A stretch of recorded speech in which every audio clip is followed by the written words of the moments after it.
മലപ്പുറം ജില്ലയിലെ തന്നെ മറ്റൊരു മണ്ഡലത്തിലേക്ക് മങ്കട മഞ്ചലാംകുഴി അലിക്ക് എത്ര മാർക്ക് കിട്ടു?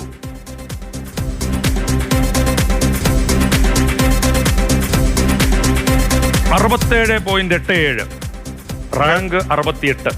ഭേദപ്പെട്ട സ്കോറാണ്. 67.87 ഭേദപ്പെട്ട സ്കോറാണ്.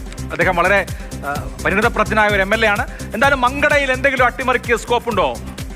മങ്കടയിൽ എന്ത് സംഭവിക്കുന്നു? രാഷ്ട്രീയ ചിത്രം ഒന്നും സംഭവിക്കില്ല. UDF 55.24, 16.08 വ്യത്യാസം. 16.0. മങ്കടയിലെ വോട്ട് ഷെയർ നോക്കുമ്പോഴേ നമ്മൾ എല്ലാ തവണയും മങ്കടയൊക്കെ ഒരു മത്സര സ്വഭാവത്തിലേക്ക് വരാറുണ്ട്. LDF അവസാനം പഴയ മങ്കട ജയിച്ചിട്ടുണ്ട്, പക്ഷെ മഞ്ഞളാംകുഴി അലിയായിരുന്നു. TK റഷീദ് അലി മത്സരിക്കുമ്പോഴും ഒരു മത്സരമൊക്കെ വന്നിട്ടില്ല അവിടെ. ഒരു ഇത്രയും ലീഡിലേക്ക് മങ്കട എത്തണമെങ്കിൽ മലപ്പുറത്ത് ആകെ ഒരു UDF അനുകൂല ട്രെൻഡ് ഈ ലോക്കൽ ബോഡിയിൽ കണ്ടതുപോലെ ഉണ്ട് എന്ന് നമുക്ക് മനസ്സിലാക്കേണ്ടി വരും. മലപ്പുറത്ത് UDF തരംഗം എന്നുകൂടിയാണ് കോറിന്റെ ഈ സർവേ പറയുന്നത്. ആ തരംഗം റിഫ്ലക്ട് ചെയ്യുന്നുണ്ട് പല മണ്ഡലങ്ങളിലും.